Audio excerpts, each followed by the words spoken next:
Man, we timed that really well right at the end of the song there.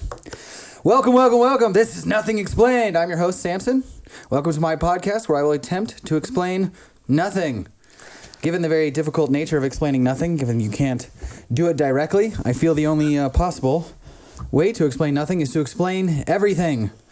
Well, that's a problem because I have such a limited perspective, of course. So I assume that I'm going to fail in my attempts to explain everything, which is why this podcast is called Nothing Explained. As a consequence of that, nothing I say really has any real bearing or meaning.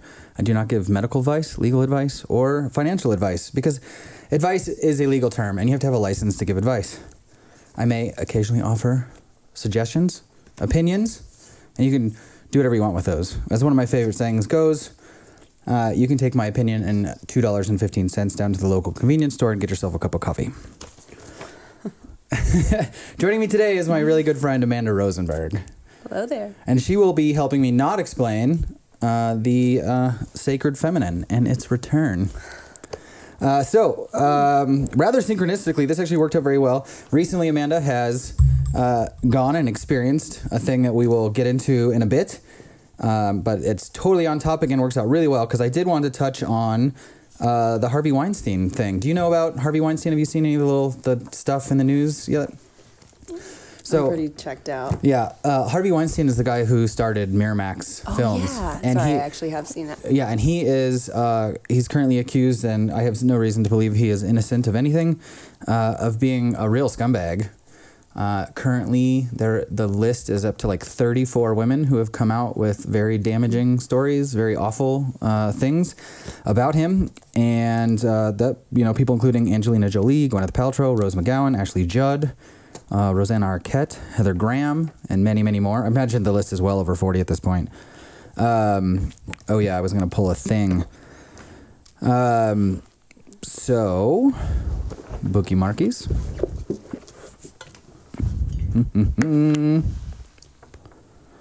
So Sarah Polley, who is a director and actor, and I didn't know her name, and the only ways you might recognize her, she was the lead in the movie Go, which is like that movie about partying.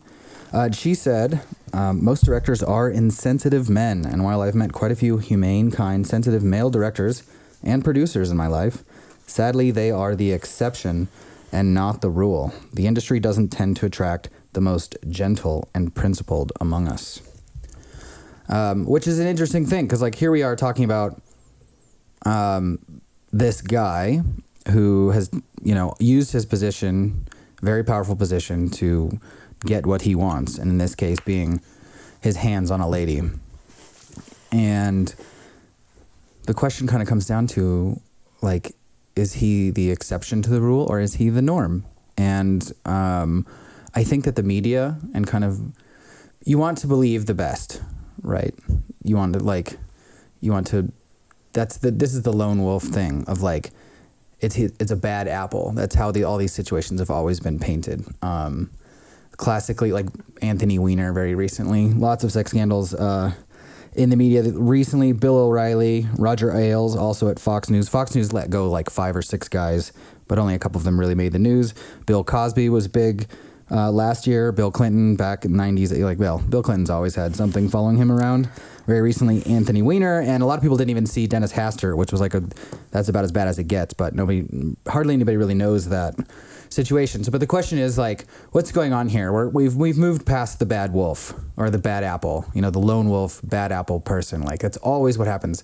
Some guy gets in trouble for behaving poorly, and the excuse is always, that's not normal. He's the lone wolf. That's the bad apple. We definitely don't want to dive too deeply into this subject because we don't have to. It's not actually a problem.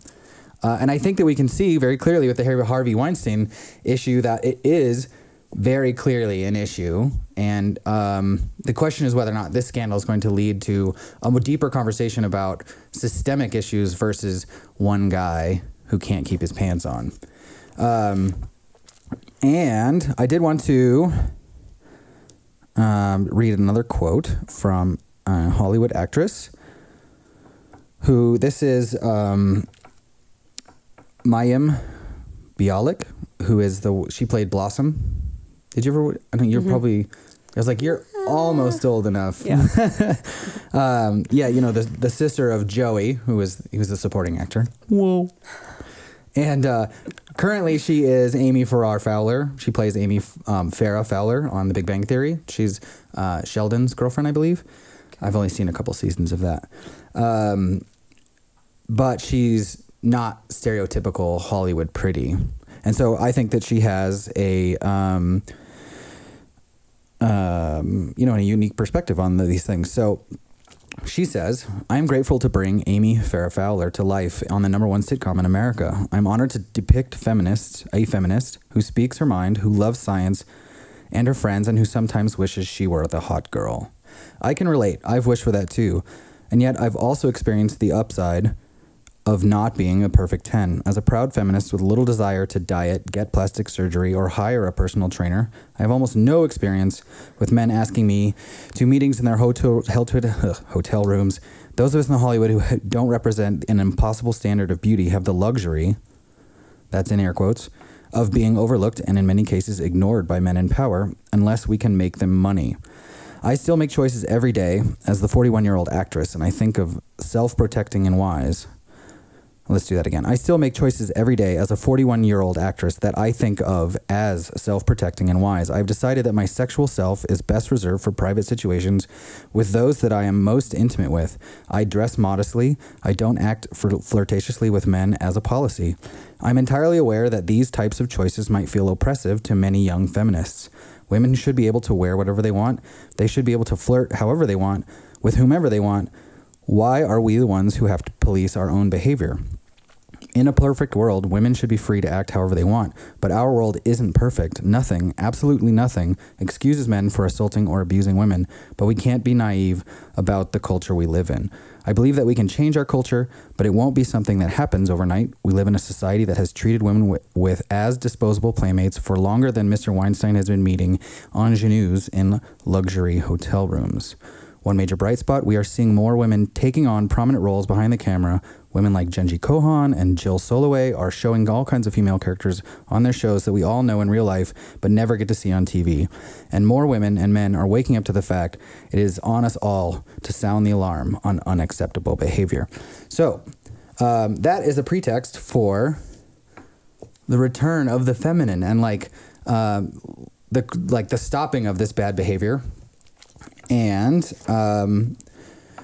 so as part of the discussion, if we're going to talk about the return of the feminine, we should talk a little bit about the feminine. And I think it's a very interesting subject in today's day and time because we have a lot of disagreement about what these words mean. We have people who think that the idea of man and woman are completely disposable terms and they are meaningless and there's no point in even using the words. So let's start there. What does feminine mean to you? Do you see a distinction between the two? How do you feel about the word feminine? I think it's actually important to see a distinction between the two because the importance doesn't even really come in really subjectively weighing in on one or the other. They're both archetypal forces that actually do exist on our planet, in the universe.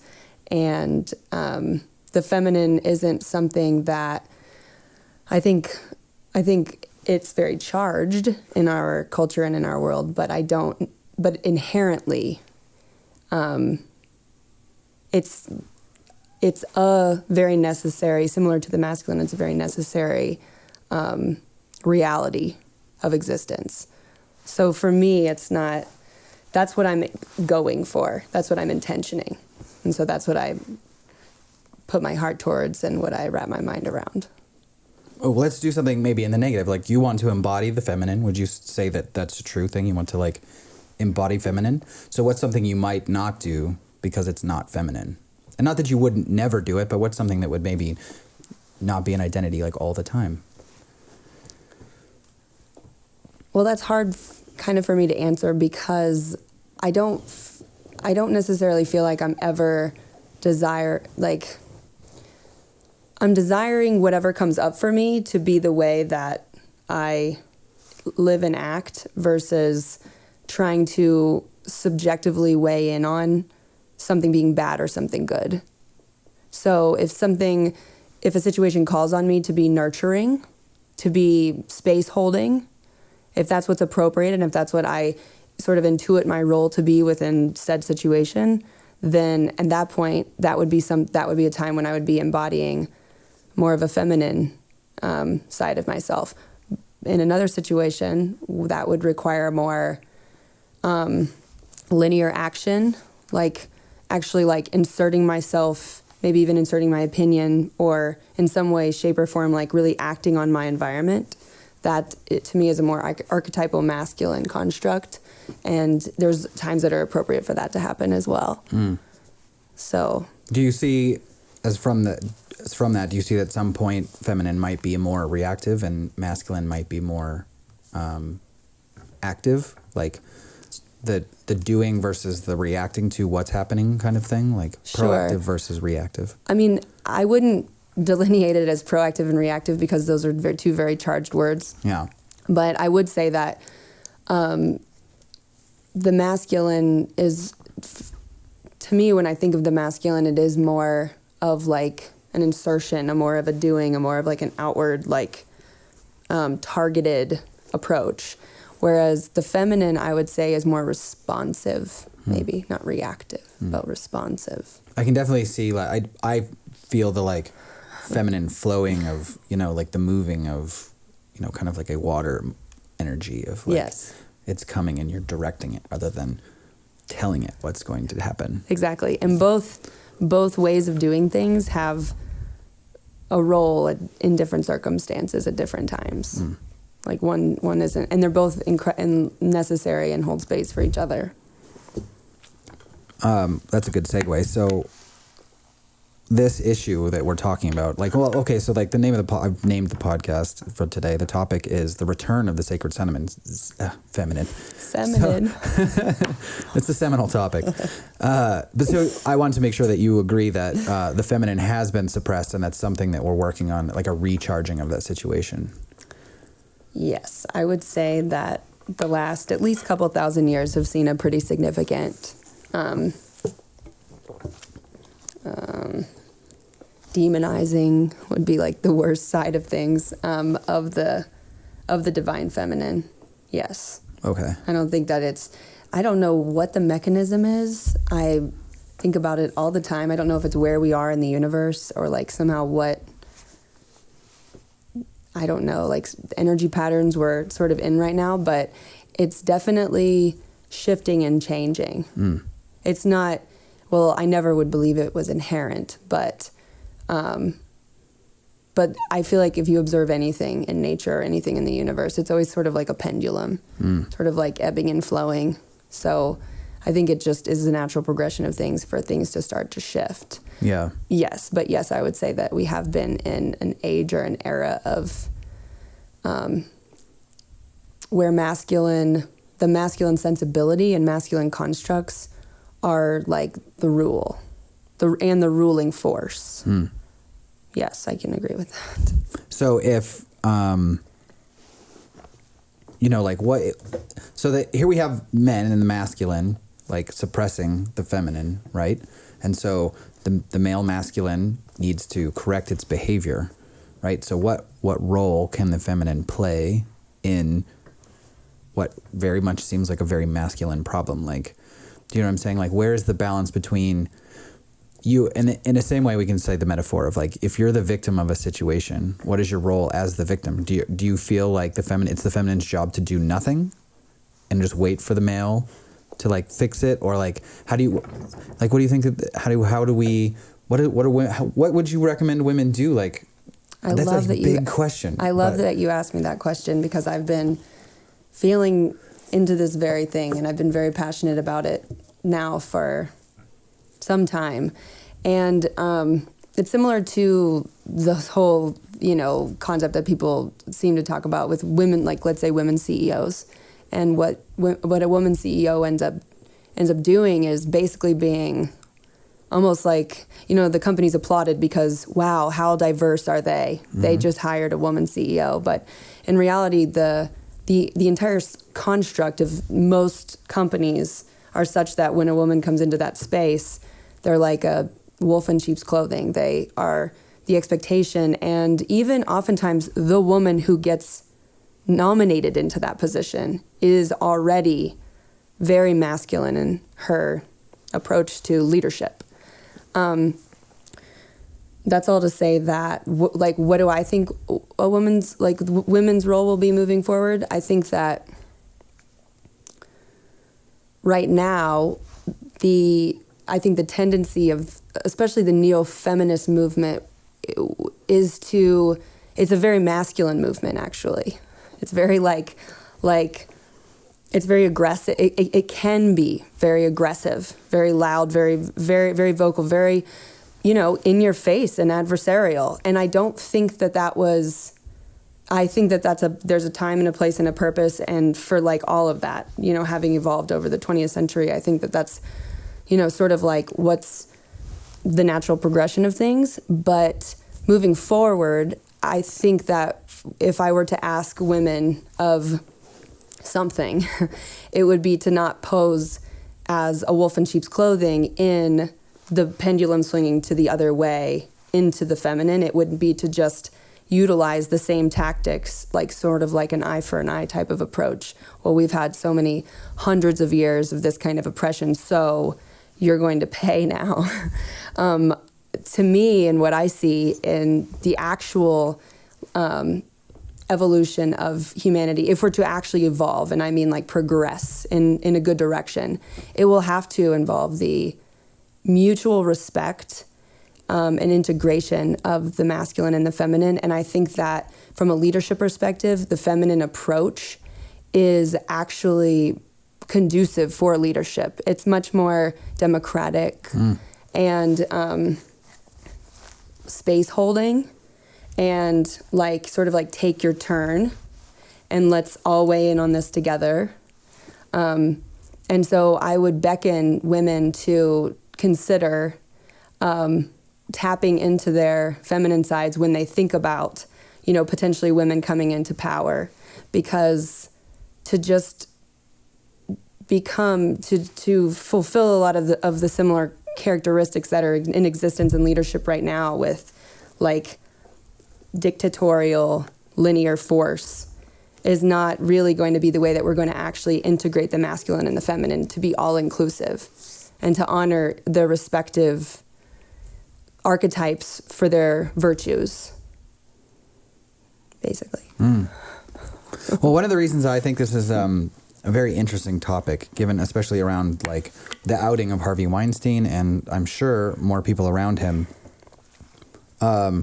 is this potential for a revealing of a systematic issue rather than just this one man who has an issue with his sexuality and it's impacting everyone around him, and his abuse of power and stuff. And you have to wonder how it's been, why, because if you're reading these people's accounts, there's definitely, people seem to knew this was going on, but there's still somehow sort of culture of silence. He was somehow protected by something. He was able to get away with it for a really long time. I was just reading today, an actress on his very first movie when he was 23 or something, was he tried to force himself on her, and she managed to talk him out of it after a very traumatic experience. But it goes all the way back to the very beginning, and it makes you wonder how this person not only managed to stay in a position of power in Hollywood, but managed to be the position of power in Hollywood. And I think that's a very interesting question. And I am the conspiratorial mind. Anyone who tunes into my show knows that I tend to think that that's not an accident. And I think that the number one reason that that's not an accident is because Harvey Weinstein is a very weak man, clearly. He's not in control of himself. And I think that rather than that lack of control in himself being his reason for success, I believe that we're going to find, if with deep introspective searching in the situation, someone above him who took advantage of his weakness and used him to create a situation that like who knows what all has happened behind the scenes, but I find it hard to believe that someone who's so reckless could be successful without some sort of protecting force in this somewhere. There's got to be something that has made, and like it could be just as simple as being a like overtly assaultive, destructive male force in that situation is somehow more profitable. I don't understand that mechanism, but given that we live in a money world, like to me, that would be one of the only things I would look to. If I was going to create some sort of hypothesis and I wanted to test it, I would say, well, okay, it's a money world. Hollywood's a money machine. Let's go try and find out how it is that this guy has managed to proliferate this situation. And presumably it's profitable for him to be so destructive. And my only thought there is that I would assume it's a control mechanism. People like that can easily be controlled because they have so much dirt. They can be destroyed. You can threaten them with their own destruction. Like, if you have a file on somebody, then you can call them up and you say, I need you to go do something for me. And they're like, well, I don't really want to do that. And I'm like, well, I don't care what you want. You're going to do what I say because I hold your future in the palm of my hands. And I presume that to be true because that's his relationship with the people underneath him, was like, I can make you a star or I can destroy you, and you need to give me what I want. So in the same way that I think you see kind of children in abusive relationships grow up to say like, this is, like, I always thought love came from a fist, and so I just showed my love with a fist, that it's the culture of abuse and the cycle of abuse. Maybe we should be looking for the parents in this metaphor of Harvey Weinstein, like who was controlling Harvey Weinstein with this methodology that he then was passing on to the people underneath him. That's my thought anyway. And because like, I have to wonder, like, you looking at the political sphere and the Hollywood sphere and all of these things, and you're seeing some very bad behavior. And I have to assume that this is some mechanism is keeping this kind of thing alive. I mean, what do you feel? Do you think that do you feel that this, clearly it's an issue, right? We've decided that the sacred feminine needs to return. And I do think that like on a deep spiritual level, and we'll get into that in just a second, like there's probably a good reason for it. And there's also a very linear reason that's happened. Like there's a lot of past trauma that we, I think as a society, really need to clear. And that's why all this stuff is coming up, and we'll get to that in a second. But do you think, how deep do you think the problem goes? Do you see, I know you don't follow politics and all those things and stuff, but I mean like Bill Clinton, like there seemed to be a lot of evidence that he was kind of a dude, bro. Well, but yeah, this has been going on for, hundreds, maybe even thousands of years. It's like the good old boy society, like I honestly don't know a lot about it, but I can't imagine that it's just, I know that it's not something that just poofed into existence now. It's been allowed and it's been perpetuated by those in power. What's your full-on question? Well, I just like, to what extent do you think that it is a big problem versus where do you see the line versus, Harvey Weinstein is like the only one out there, or there's probably like 10 or 12 guys kind of like him in Hollywood, or there is this kind of like underlying truth to Hollywood that this is how things have been. Because I think like if you're reading these people's accounts, not just of Harvey Weinstein, but of culture in Hollywood, and actually that's a good point, not just women, currently men who've come out saying that they have been abused in some manner or violated, James Vanderbeek, Corey Feldman, Elijah Wood, and Terry Crews very recently said that, like last year, I don't know if you said, who Terry Crews is, the very beefy black guy that does the men and Old Spice commercials, and he's on that cop show, spacing. But anyway, somebody, an executive grabbed his package at a party, and when all this stuff started coming out, he tweeted the whole story about how he was like, I didn't feel comfortable coming out with the story at the time because I was worried about my career. Right. And like everyone seems to be alluding to that this is a very normal thing, that like everyone is suffering some sort of abuse and everyone's staying quiet about it because they're afraid of the career implications. Mm-hmm. So if this is really this like wide thing, like, what are we going to do about it? So like, let's use that as the transition. Because I think that the sacred feminine, you have the feminine and you have the sacred. And as part of that, we've seen a very systematic destruction of indigenous culture and technology, and ritual and things were literally outlawed until I believe it was 1974, the passage of like the Native American Religious Freedom Act, if I recall right. I just read that this morning. But anyway, it was illegal to have lots of kinds of ceremonies up until 1974, which is very interesting because why would you make those kinds of things illegal? And actually, if you look worldwide, all military bases are on ancient sacred sites. Most churches are built on ancient sacred sites. Like there was really like an active push to destroy these things. And you have to wonder about that because like the consequences of that have not been really that good. We have a terrible relationship with the earth now. Very interesting stuff. And we mentioned this earlier about the like, the deeper spiritual connection to this. If we are about to like take the next step as a civilization, as a people, as spiritual beings, in order to step into that, it's entirely possible if you imagine like the conquistadors, like this Western invasion of and the destruction of this Eastern thing, like we would probably still all be living off the land, which there's nothing wrong with that. But the chances of an indigenous population basically like stumbling onto spacefaring technology is pretty low because it's a very rooted thing that they're doing. There wasn't a lot of change. They spent thousands and thousands of years, and the very positive aspect of that is that the chances of them killing themselves off, but with a mistake, i.e. nuclear weapons or polluting the environment to their death, would be very low.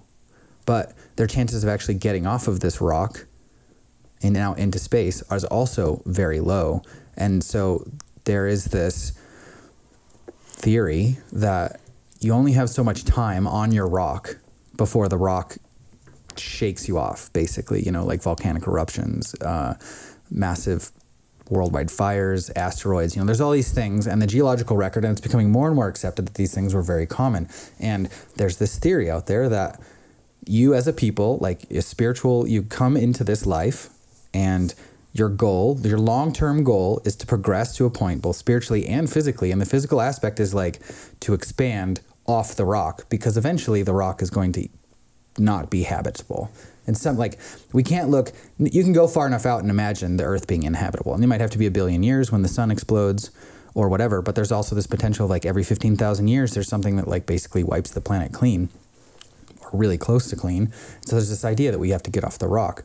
And indigenous people weren't going to get off the rock. So we had to like somehow destroy it just enough to bring in this us, which as by the Hopi prophecies, we are the people of fire who came with our internal combustion engines and burned everything to the ground, basically, and all this stuff. And we had to make it really bad so that then the pendulum can swing the other way. And we can go back to this very spiritual kind of relationship with the earth and with the universe, but now we have rockets, so we can go be like explorers of the universe. And then on the other side of the page, we also have the ability to internally explore the universe. But I always think it's a very interesting thing to think about, like, like maybe we needed this. Maybe we had to have this like suppression in order to have this like bad behavior period to then move on. And I don't know if there's any truth to that, but I do think it's a very interesting to speak about. But the transition here is the sacred and the destruction of all of these ancient practices and stuff and how they were literally illegal. And that includes the practice, the sacred ritual that you just went to in Mexico. So you went to the Danza de la Luna, right? The dance of the moon. Yes. And that was in, I'm going to spell it and then destroy the pronunciation here. I don't know. Xochimeztli. And Timia just pronounced it for us, which was Xitomiztli, I believe. There's like kind of a KSH thing at the beginning. The X is rough. Yes. The X is rough. The XOC is rough. The X, I know a little bit of Spanish, and the X has been pretty much, well, I feel like. Because it's not Spanish. It's Nahuatl.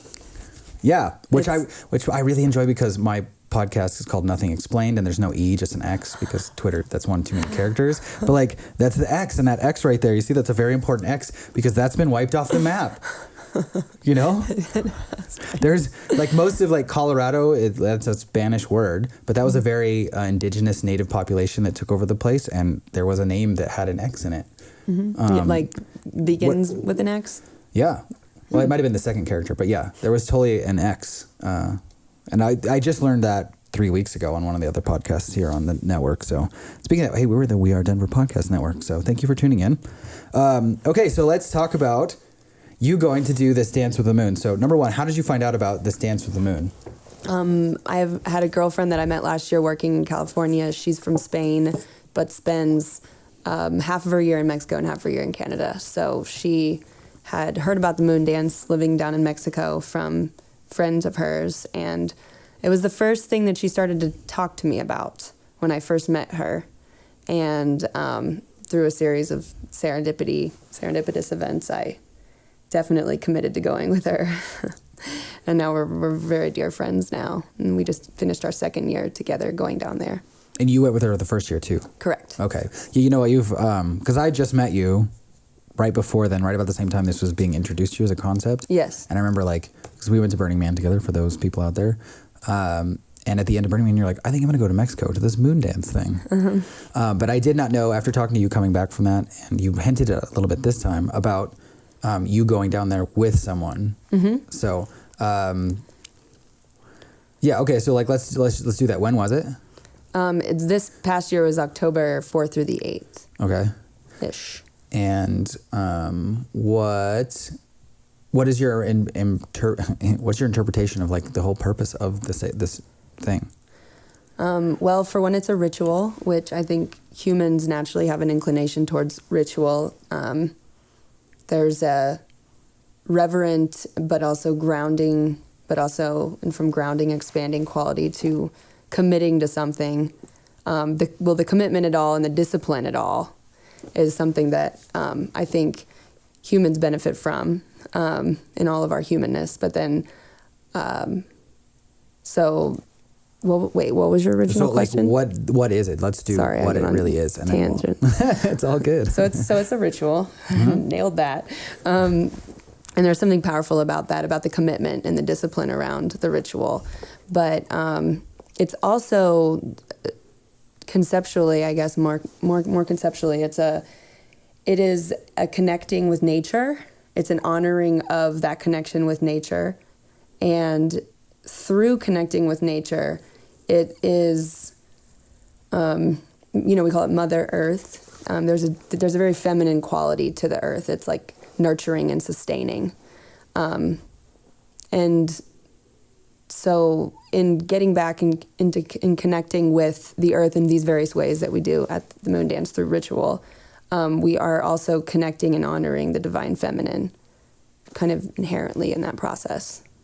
And a lot of the content, which I don't speak Spanish yet, so I actually just have to glean my information from various translations of some few things that I ask to be translated, or that somebody will just impart. But for the most part, I don't really know what exactly is going on during the whole thing. I want to appreciate, because this being Nothing Explained, if you spoke Spanish, I think you'd do a much better job of explaining this, and that would ruin the podcast. So totally. I mean, yeah, I might actually know remotely what's going on down there 40% of the time.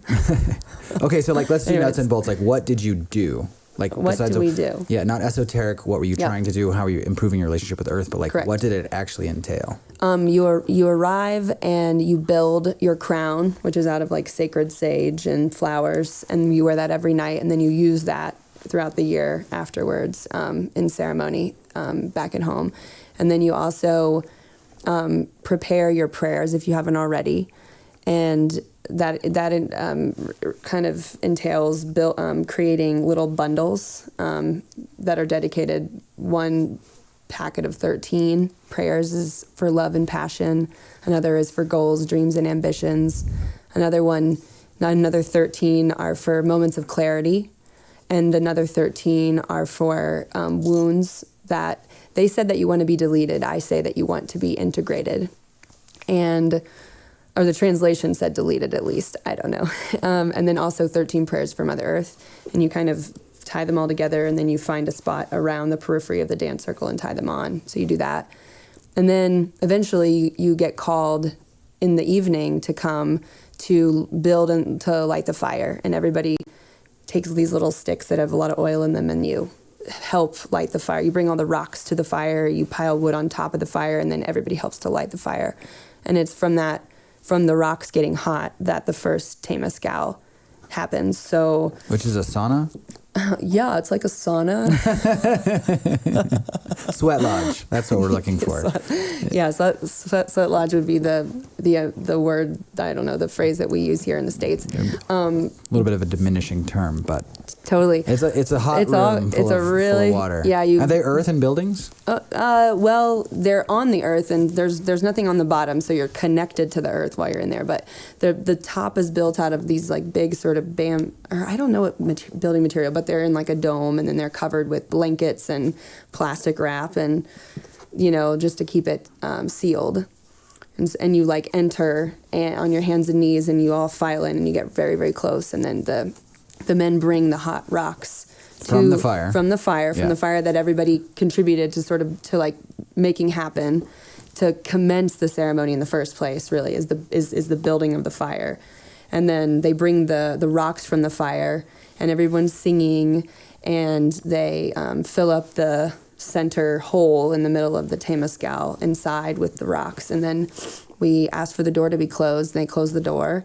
And in the meantime, we've been given like a thing of water and these like like a reed, like branches, and they dip the branches in the water and throw that on the fire, and it creates a really incredibly hot environment.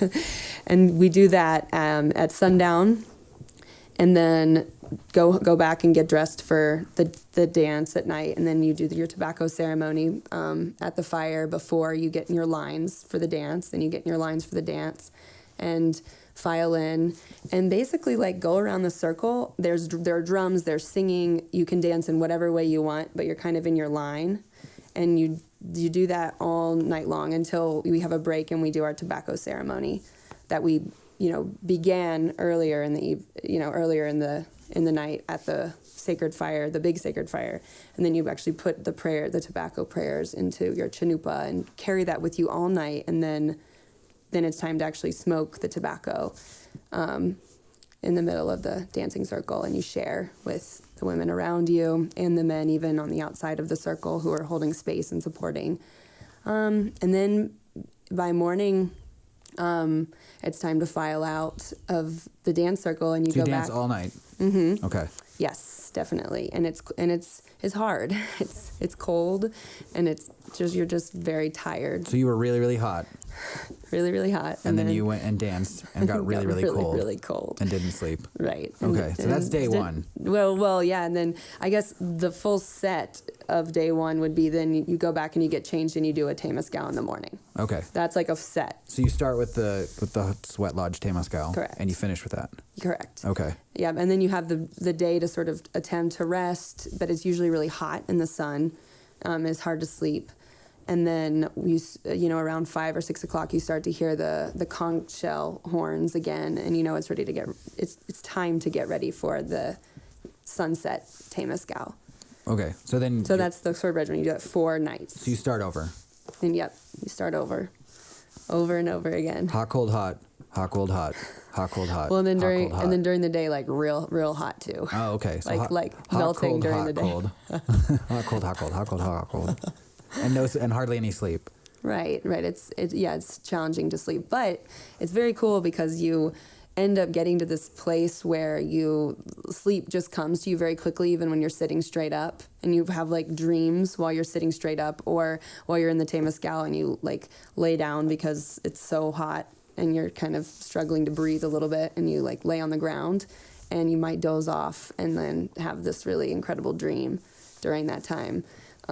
So sleep, I always feel very nurtured and very held while I'm there, even though we're fasting. Yeah, I was going to say, I remember there's no food either. So. Right. Like little nibbles of like, I think I had like 2 apricots, dried apricots, 2 like dates the whole time that I was there, some pumpkin seeds, Not very much, but somehow it's you, sustaining. Like, cutting a pumpkin seed with a knife and fork and just being like, this is the greatest thing ever.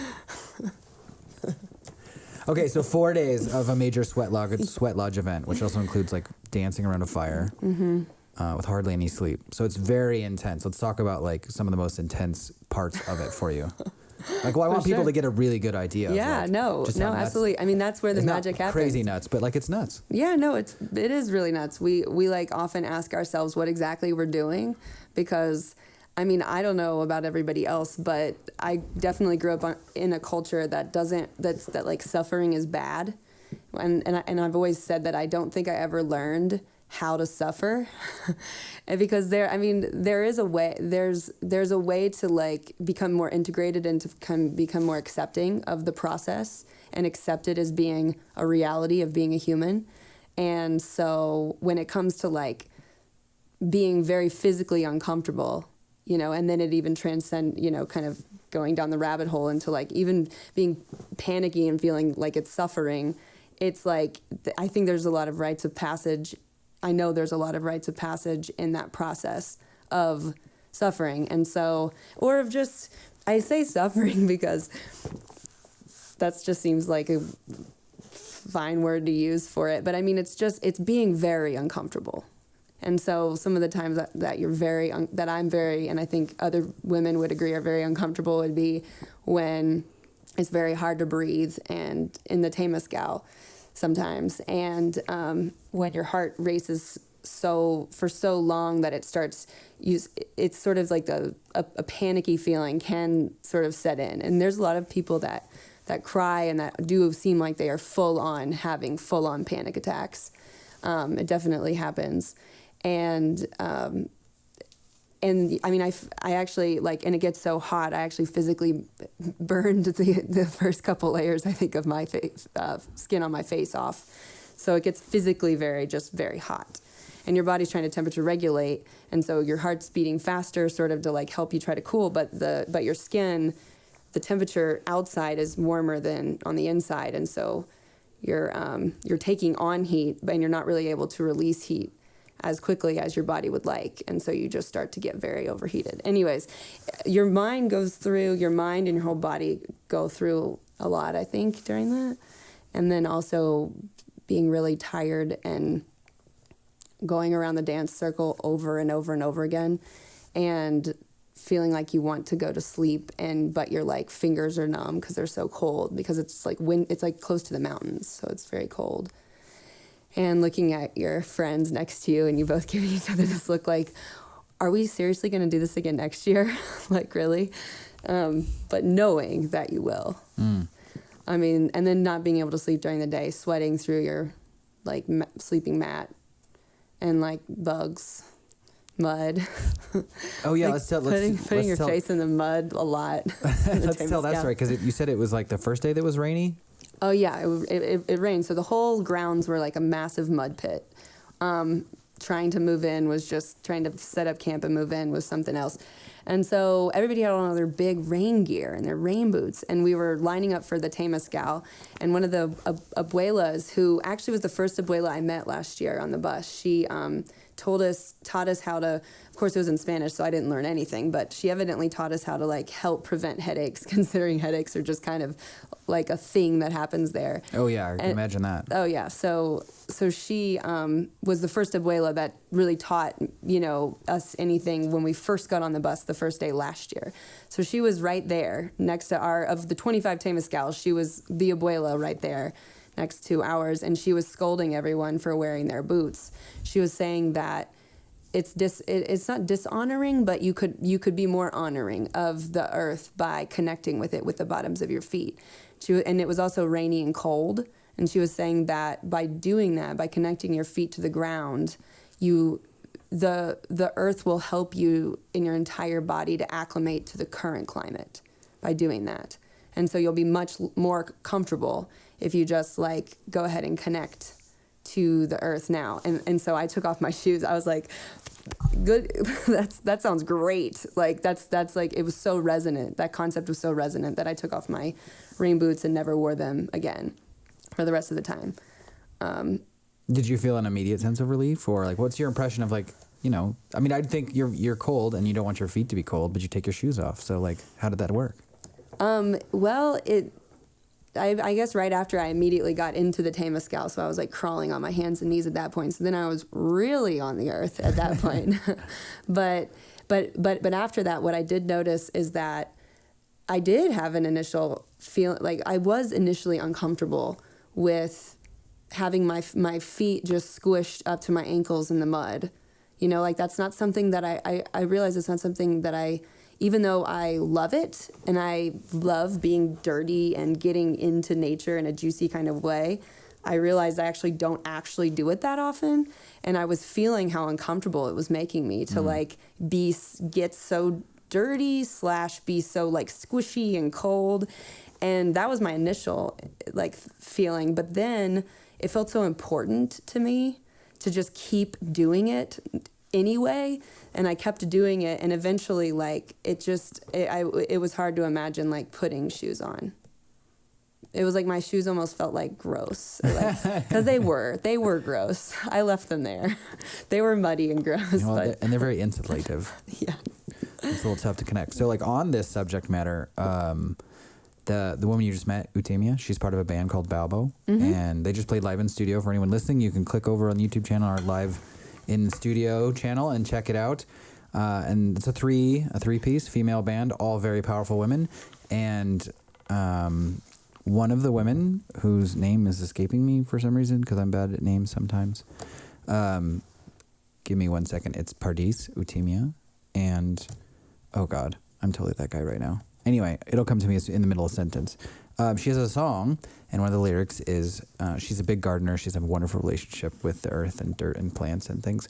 And she has a lyric in the song, part of the chorus, which says, "Sometimes I like to wear a skirt because it's easier to have a word with the dirt." And I asked her about it, and she was literally sitting on the ground with no underwear on. And I know that was a thing there, so tell me about that. Oh, yeah. So it was translated to me that in a lot of the Temescal, they tell, because you go in like a dress anyway. That's just kind of like the standard, like how you do. Everybody's wearing a dress of some kind or another. And so they were telling you to put your vaginas on the earth, like press it to the earth to allow the earth to help heal. A lot of the talk of the moon dance revolves around the womb.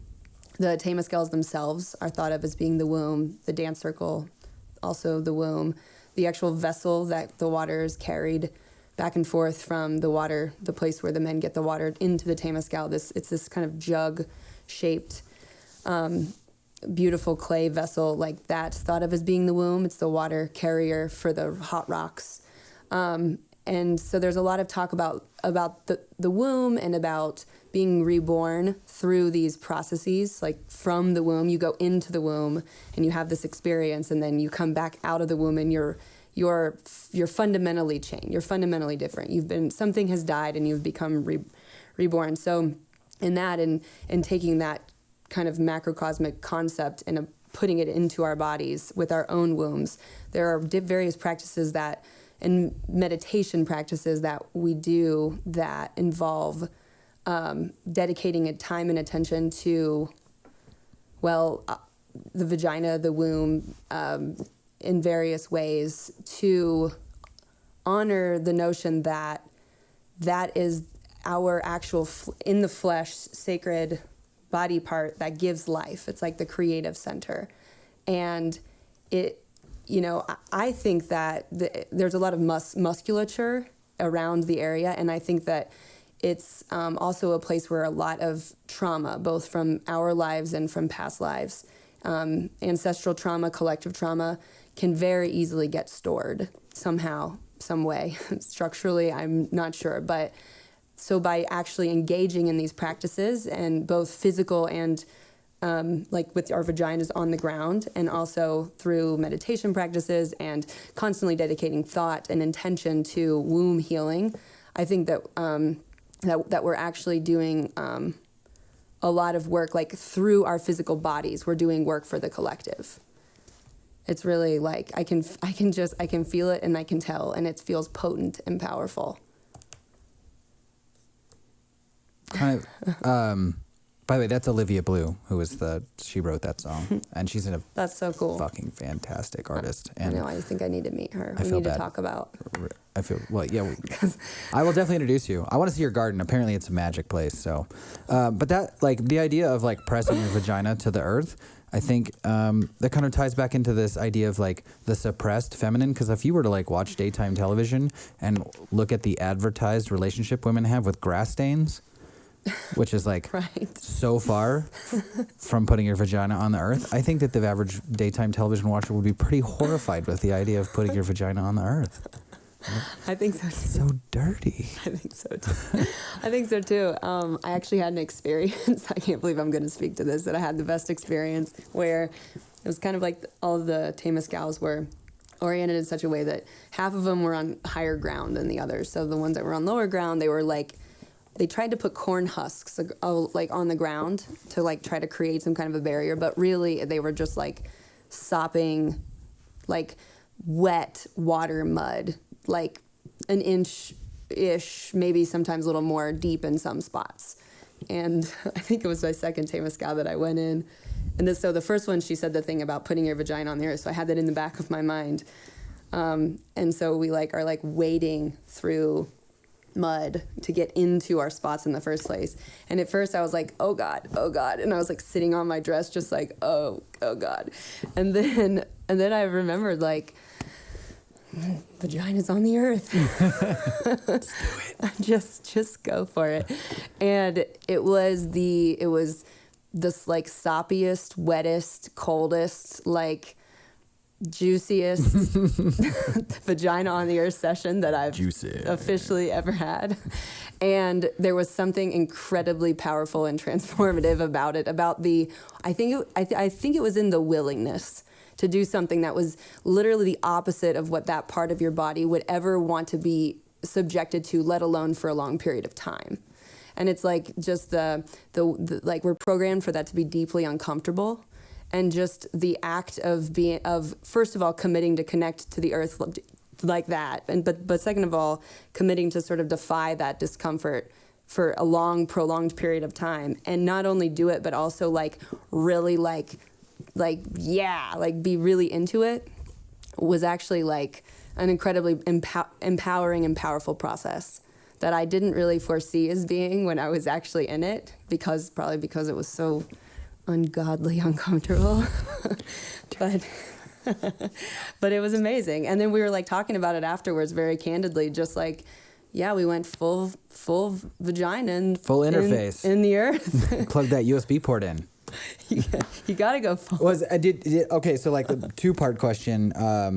In that specific instance, did anyone have was everyone oh my God, that was great? Did anyone have a negative thing? And then also talk about, did you see anyone really bail on the experience? I can't handle it, I'm out. Oh yeah. The whole thing. In fact, in that one might have been the one where somebody actually had some kind of a full-blown panic attack, and then they moved around, because we accommodate. I mean, it's a big bunch of women. We're of course, come over, sit by the door. We always do that and have somebody sit by the door, have them lay down, press their face towards the door, and usually you can get some relief that way.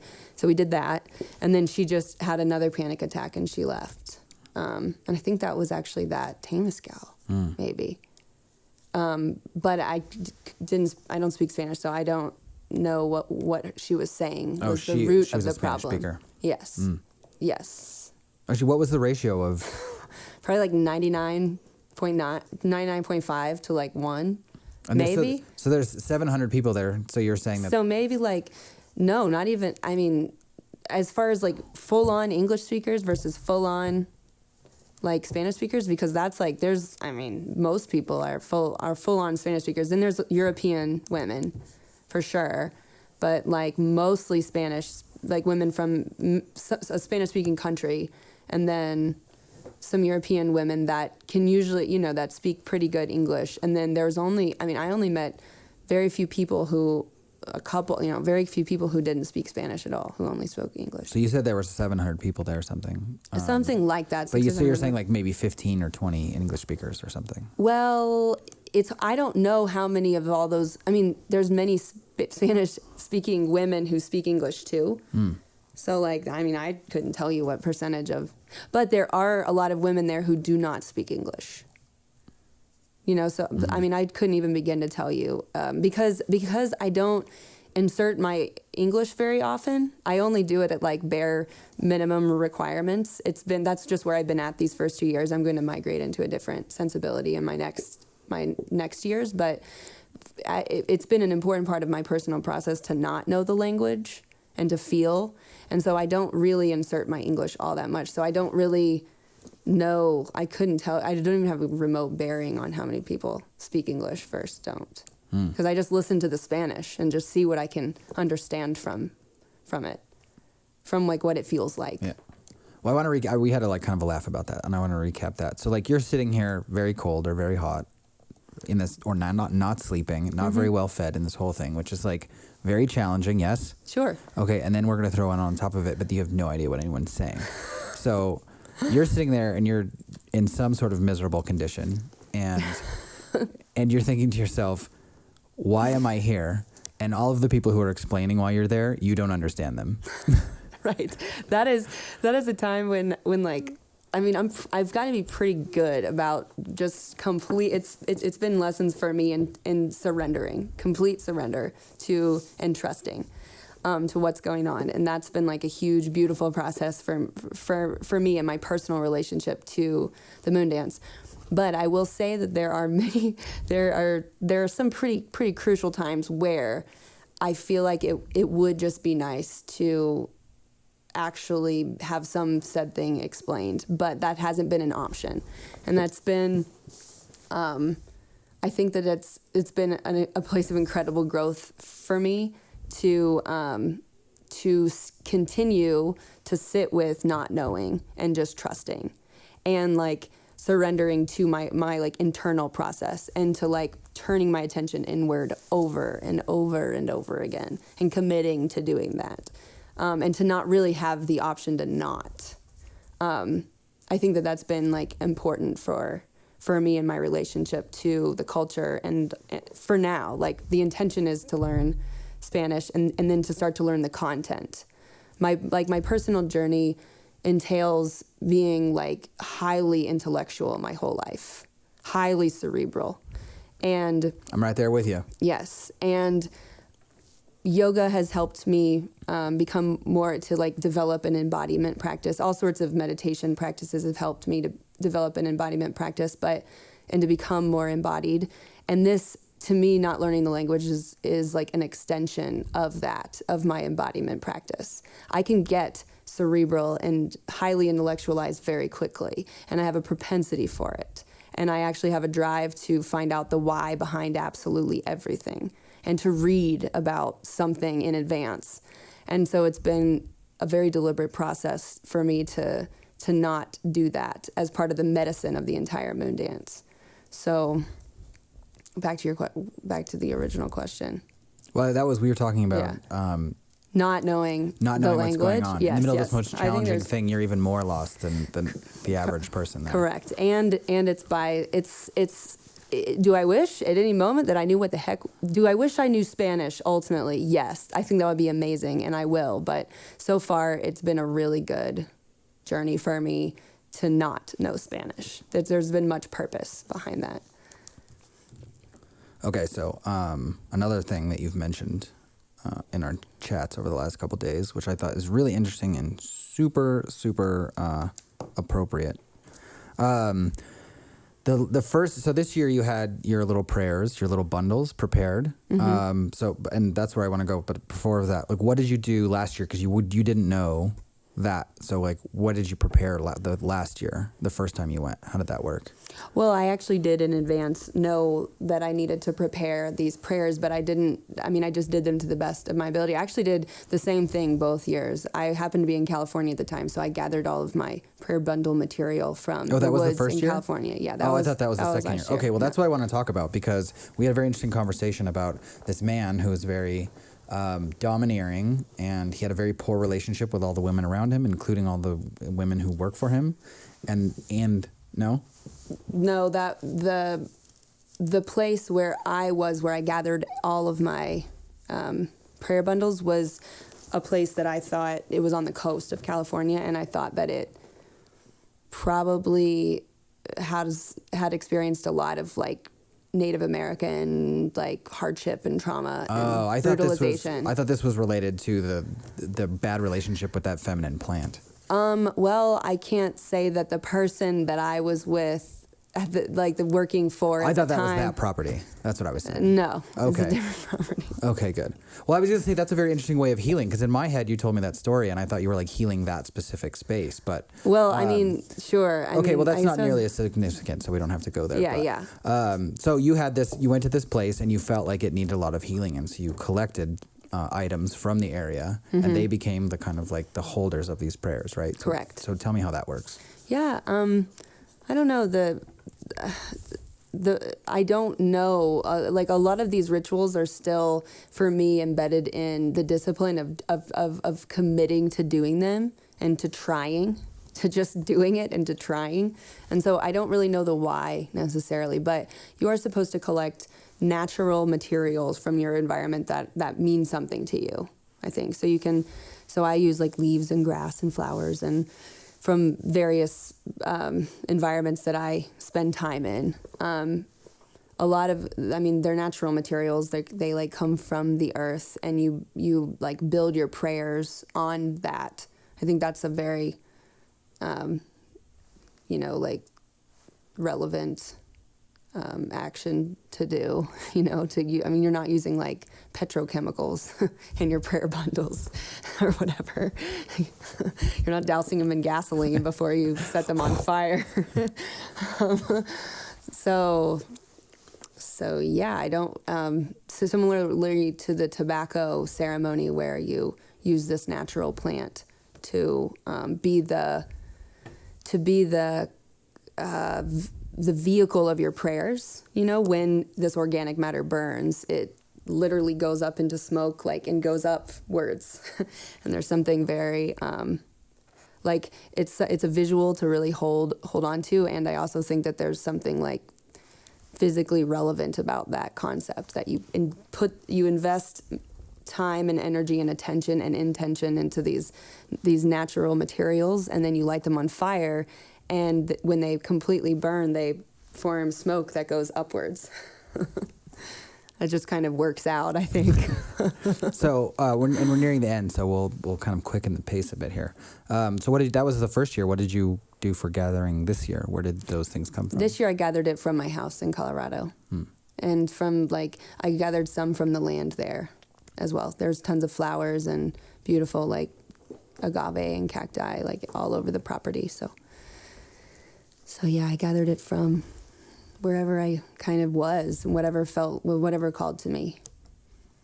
Okay, so, and then another thing we haven't touched on yet is there are men there who are facilitating. So tell me about that relationship. What are they doing? They're amazing and wonderful.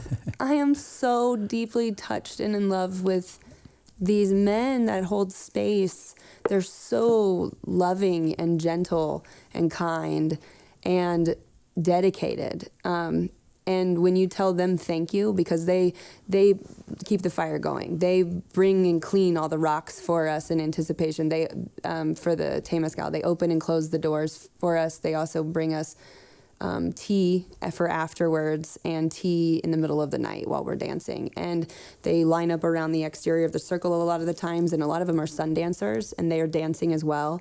And when you tell them... That's a good point. I read something today. The sun dancers do a bloodletting ceremony where they do a little bit, they cut themselves, but that's supposedly very important, but that's not included in the feminine portion because you bleed once a month. Exactly. Yeah. You bleed anyway. Yep. Yeah. There's a special place for moon blood, a special red tent there for that. So people who are on their cycle would be participating in that kind of a side quest. It's sort of a side thing. It's just a place for that sort of energy to go.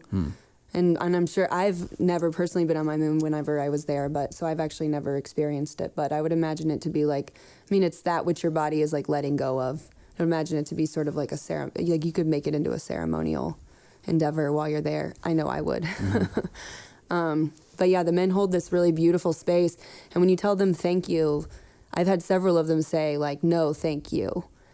and it's a sensibility that I've not very familiar with my life with men, up until now, across from my father to my relationships to even friendships, even like cultures that I've been a part of that are very male dominated.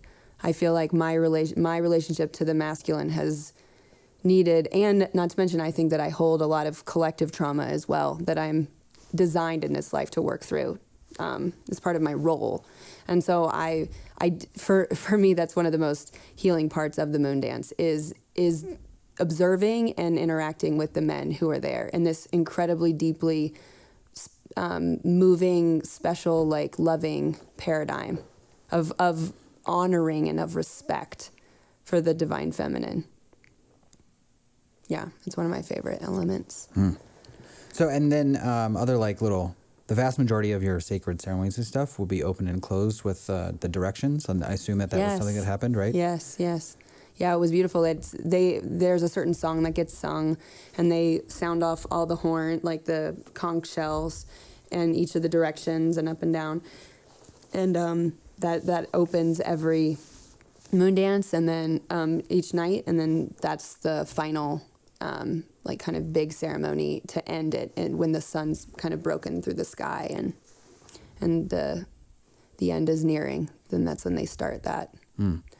Yeah, it's really amazing. And I want to say, to add before, like we talked a lot about the sort of the like how like the challenges of the moon dance, but the reason why it's sort of like, in order for something to be reborn, something has to burn, something has to die. I mean, for something to really be reborn. And so all of that was to say that I couldn't imagine not going.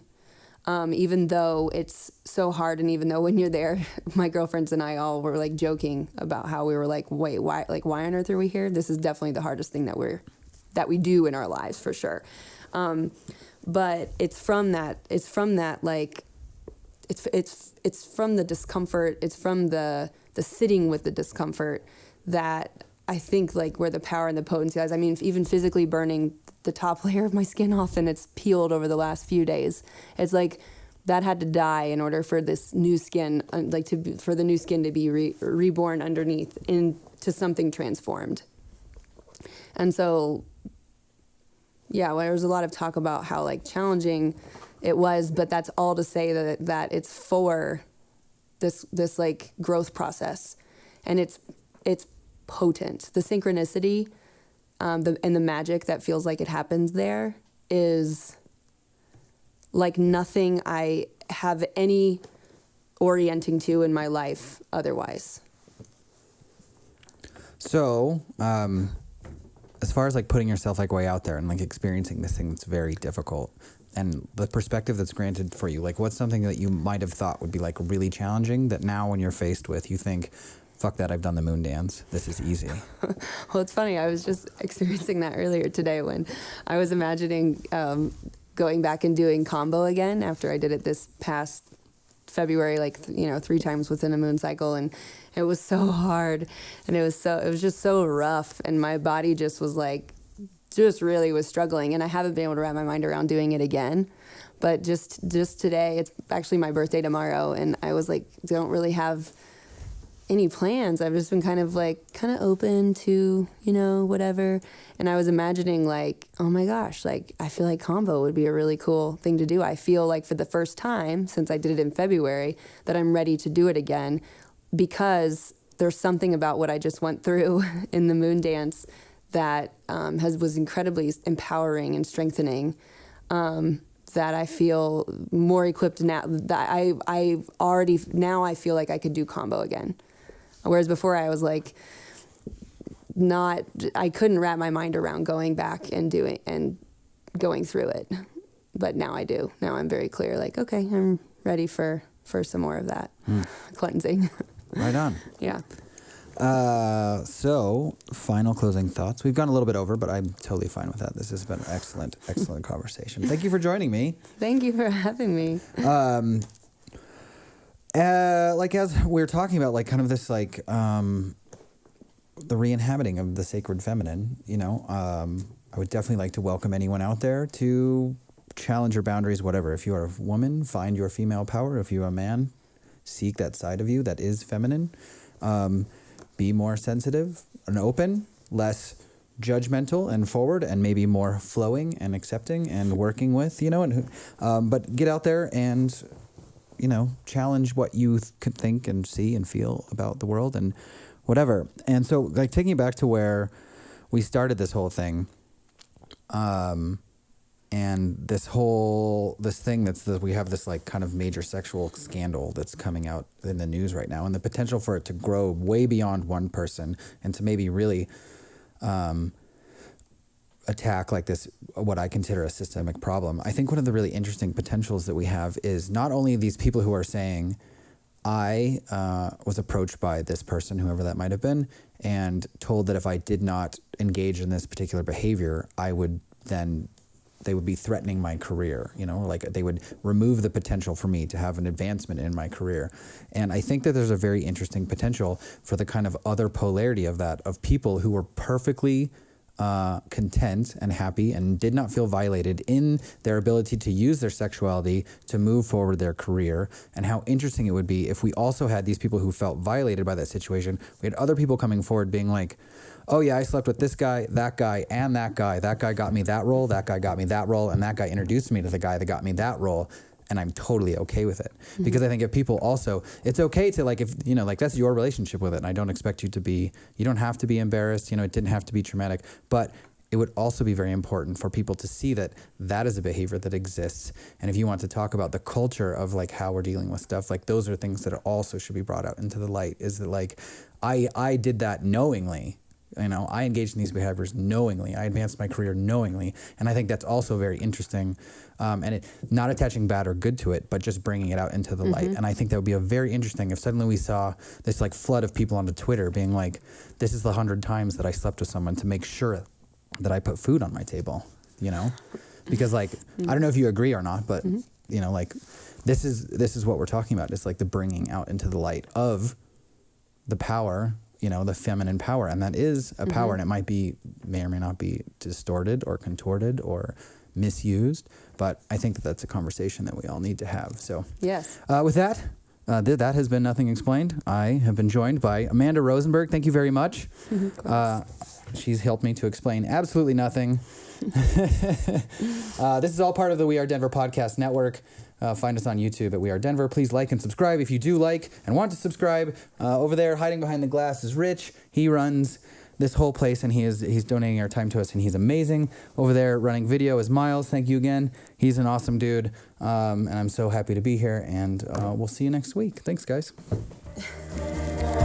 Yay!